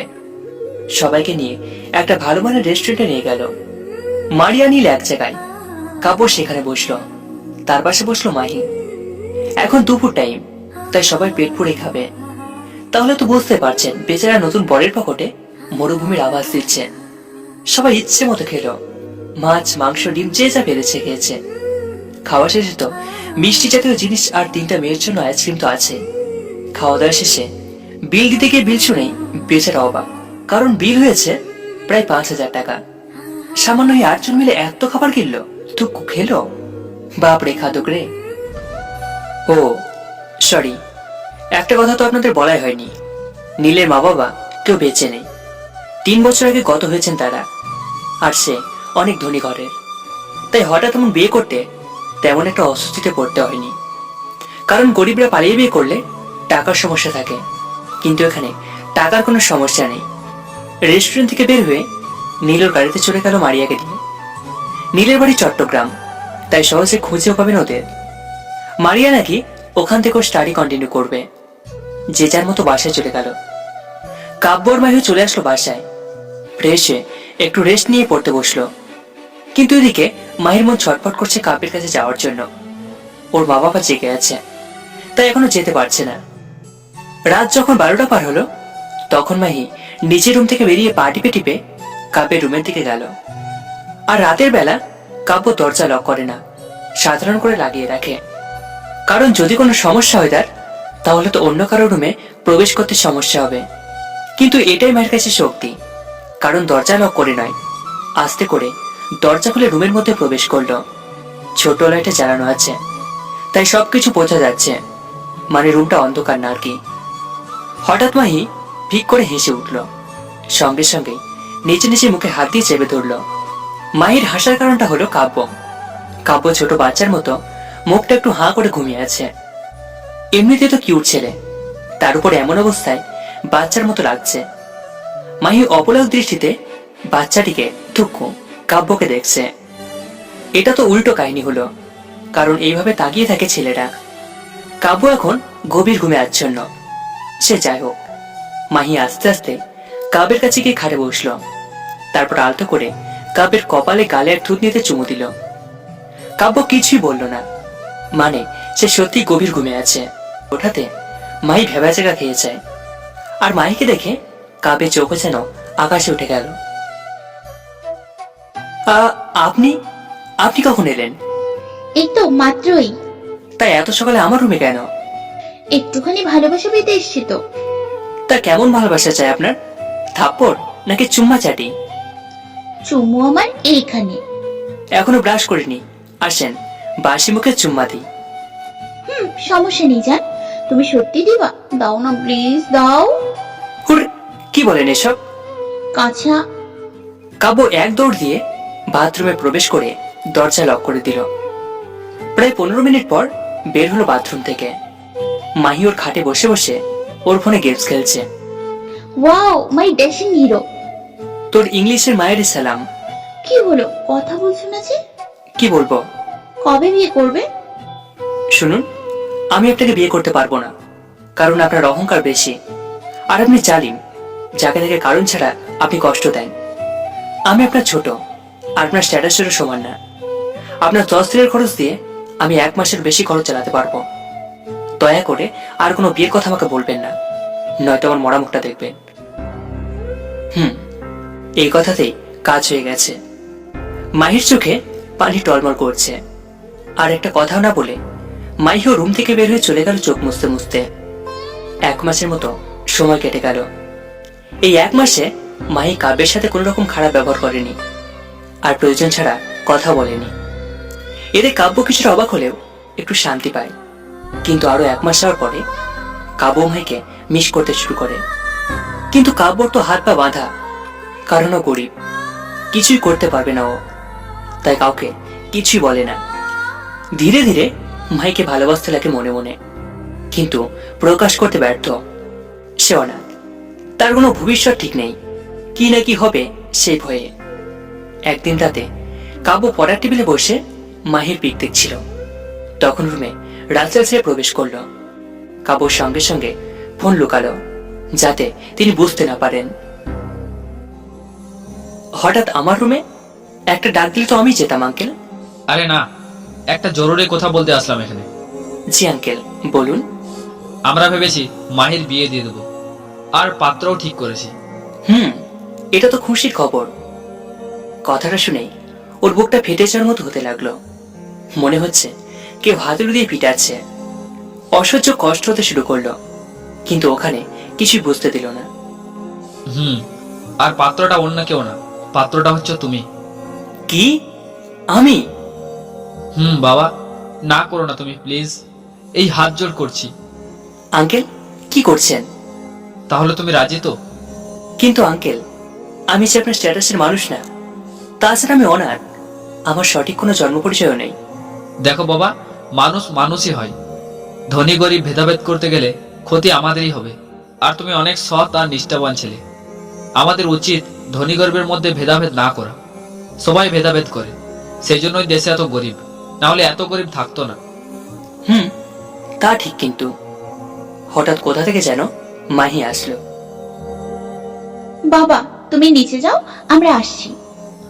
আচ্ছা মা। বলো সমস্যা কি? কই সমস্যা? কিসের সমস্যা? সমস্যা তো নেই। তাহলে বাবার কথাই না বলছো কেন? তো কি বলবো? কেন আমাকে ভালো লাগে না? বউ করে পেতে ইচ্ছে করে না আমাকে? না, করে না। কারণ বামুন হয়ে চাঁদে হাত দিতে চাওয়ার অভ্যাস আমার নেই। ও তাই নাকি? জি হ্যাঁ। সেই জন্য এখন মাইশার সাথে প্রেম করিস তাই না? কি বলেন এসব? প্রেম করব কেন আমি? কেন, কথাটা তো সত্যই। জি না, আমি ওকে ভালোবাসি না, শুধু আমার ভালো বন্ধু হয় ব্যাস। তাহলে আমাকে বিয়ে কর। না, তা হয় না। প্লিজ জান। না, ক্ষমা করুন। আপনার বাবা কি করে রাজি হয়ে গেল আপনার কথায়? আমার কথায় রাজি হয়নি তারা। তাহলে কি? আমার জেদের কাছে হার মেনে গেছে ওরা। ও তাই নাকি? দেখবি কি জন্য? হুম, দেখান। এই দেখ। আল্লাহ, এটা কি? হ্যাঁ, কি করছেন কি এটা? কেন, এসব তো কিছুই না। তুই তো বিয়ে করবি না তাই না? কালকে সকালে আমার লাশ বের হবে, আমার রুম থেকে লাশ। কষিয়ে একটা থাপড় মেরে দিল মাহির গালে। হঠাৎ থাপড় মারায় কিছুটা হতবাক হয়ে গেল মাহি। কিন্তু কাব্যজিকে ভালোবাসে তা হয়তো জানে না। মাহির মুখে মরার কথা শুনে আর রাগ কন্ট্রোল করতে পারলো না, তাই থাপ্পড়টা মারলো। আর ওই যে বললো না মাইশা নামের একটা মেয়ের কথা, আসলে সে কাবের বন্ধু হয়েছে নতুন, একই ক্লাসে পড়ে। তাই মাহি রাগের বশে এটা বলল। সমস্যা কি? ওইসব বাজে কথা কেন বলেন? বলেছিলাম তুই শুধু আমার, কিন্তু আমাকে তো বিয়ে করবি না, আর তোকে অন্য কারোর হতে দেখতেও পারবো না, তাই মরে যাওয়াই ভালো হবে। চুপ, বাজে বকবেন না একদম। বাজে না রে জান, সত্যি বলছি আমি। আর জানিস তো আমি যা বলি তাই করি। তো আচ্ছা দাঁড়া, তোকে নমুনা দেখাই। মাহি তাড়াতাড়ি করে দেওয়ালের কাছে গেল। দেওয়ালে দুই হাত দিয়ে মাথাটা সজোরে নিয়ে গেল দেওয়ালে, কিন্তু কাব্য এসে ওর কপালে হাত দিয়ে সরিয়ে আনে যাতে ওর কপালে না লাগে। মাহি কান্না শুরু করে দিয়েছে। ওই আটকালি কেন আমাকে? কি করছেন এসব? এমনিতে হাত কেটেছেন, আর ক্ষতি করতে হবে না। না, আমি মরে যাব, তোকে তো পাবো না, বেঁচে থেকে কি হবে? ওই চুপ, একদম কথা বলবে না। এইবার মাহিকে শক্ত করে বুকের মাঝে জড়িয়ে ধরল। ছাড় আমাকে, তোকে ছাড়া বাঁচতে চাই না। চুপ, আমি অন্য কারণ না। তাহলে কার তুই বল? তোমার। চুপ পাগলি, কেঁদো না। ভালোবাসি খুব। মাহির কানের কাছে মুখ নিয়ে গিয়ে ফিসফিসিয়ে বলল। আমিও জান খুব ভালোবাসি তোমায়, এভাবে কষ্ট দিলে কেন? দেখছিলাম আমার পাগলিটা কতটা ভালোবাসে আমায়। কাঁদবে না, নয়তো আমার ক্ষতি করব। না না প্লিজ না, কিছু করবা না তোমার, আমি কাঁদবো না। মাহির কপালে চুমু দিল আর শক্ত করে বুকের মাঝে জড়িয়ে ধরল। পরে দুজন নিচে গিয়ে সবাইকে বলে যে বিয়ে করতে কাব্য রাজি। আর ঠিক হয় আগামী 3 দিন পরেই তাদের বিয়ে। কারণ মাহি চায় যত তাড়াতাড়ি সম্ভব তাদের বিয়েটা যেন কমপ্লিট হয়, তাহলে কাব্যকে হারানোর ভয়টা থাকবে না তার। দেখতে দেখতে এই 3টে দিনে চলে গেল। আজকে সন্ধ্যার পর ভালো ভালো কাব্য এবং মাহির বিয়েটা হয়ে গেল। কোনো প্রকার ধুমধাম নেই, খুব সাধারণভাবে যাকে বলে আর কি। রাত এখন 11টা বেজে 12 মিনিট। কাব্য এক পা দুপা করে গুটি গুটি পায়ে হেঁটে যাচ্ছে তার বাসর ঘরের দিকে। রুমের কাছে গিয়ে কোনো প্রকার ভয় না করে দরজা খুলে ভিতরে গেল। তারপর ভিতর থেকে দরজা লক করে দিল ভালো মতো। কাব্যকে দেখে মাহি বিছানা থেকে উঠে এসে কাব্যের পায়ে সালাম করতে যাবে, তখন মাহির হাত ধরে ওকে বুকে জড়িয়ে নেয়। না, তোমার স্থান তো আমার বুকে, ভুল করে এটা করবে না। তাই বুঝি?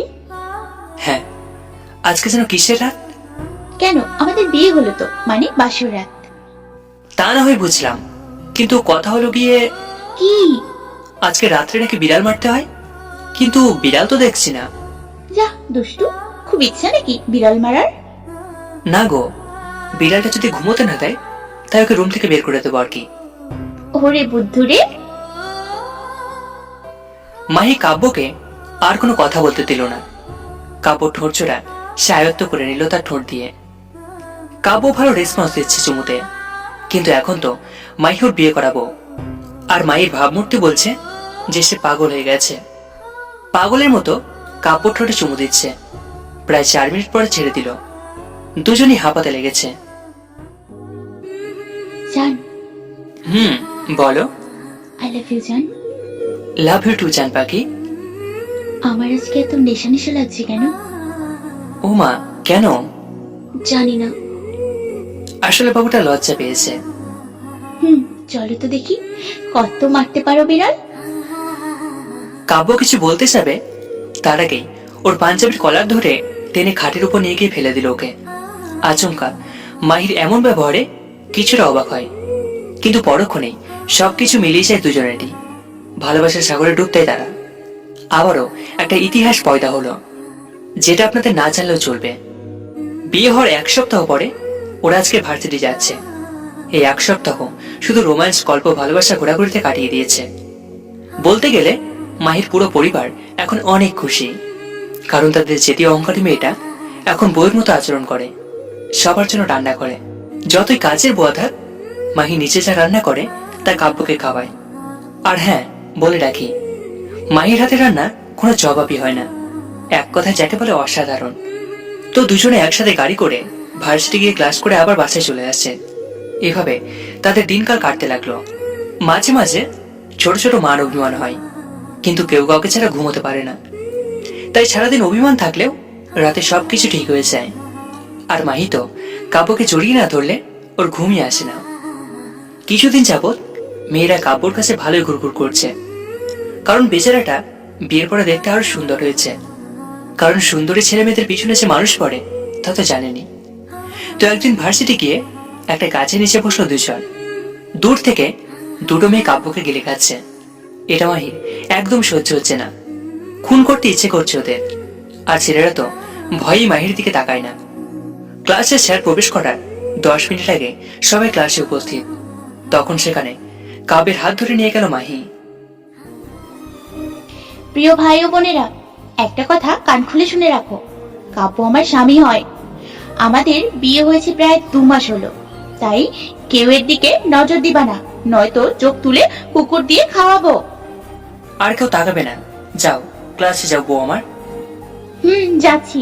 তবে তোমরা সবাই মাথায় রাখবা, এটা বলে দিলাম। জান, থ্রেড দেওয়া হয়েছে তো। যাচ্ছি। মাহি চলে গেল ক্লাসে। মাহির বলা কথাগুলো শুনে সবাই অবাক। আর কয়েকটা লুচ্চা মেয়ে তো আরো বেশি অবাক, কারণ তাদের খাওয়ার আশা পূরণ হলো না। ক্লাস শেষে বাসায় চলে আসলো। এসে ফ্রেশ হয়ে রেস্ট নিয়ে পড়তে বসলো কাব্য। আর মাহি গেল রান্না করতে। রাত 10:30 সবাই একসাথে খেতে বসলো। আজকে খাসির মাংস রান্না হয়েছে, কাব্যের প্রিয় খাবার এটা। সবাই খাওয়াতে মন দিল। প্রতিদিন যতটুকু খায় তার থেকে একটু বেশি খেলো সবাই, কারণ তরকারির স্বাদ লাজবাব। রাত 11:45 মাহি একটা কালো শাড়ি পরে আয়নার সামনে দাঁড়িয়ে চুলে চিরুনি করছে। আর কাব্য সেটা খাট থেকে বসে বসে দেখছে অপলক দৃষ্টিতে। হঠাৎ করে উঠে মাহির কাছে গেল। মাহি কিছু বুঝে ওঠার আগে পিছন থেকে তলপেটে হাত দিয়ে হাতটা পেটের মাঝ বরাবর নিয়ে রাখলো, আর চুলের মধ্যে নাক ডুবিয়ে দিল। হঠাৎ আচমকা এমন হওয়ায় মাহির পুরো শরীর কেঁপে ওঠে, আর হাত থেকে চিরুনিটা নিচে মেঝেতে পড়ে যায়। কাব্য একটু পর পর মাহির কাঁধে ছোট্ট একটা চুমু দিচ্ছে, আর মাহি কেঁপে কেঁপে উঠছে। আহা, তোমার চুলের মাতাল করা সুগন্ধটায় পাগল হয়ে যাব। মনে হয় তুমি শ্যাম্পুর বদলে নেশা জাতীয় কিছু মেখেছো চুলে, সেই জন্য আমি ঠিক থাকতে পারিনি।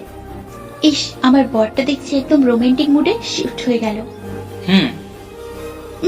আজকে কোনো মেয়ে কি তাকিয়েছে নাকি তোমার দিকে? না জান, কেউ না। আজকে এমন করলে কেন?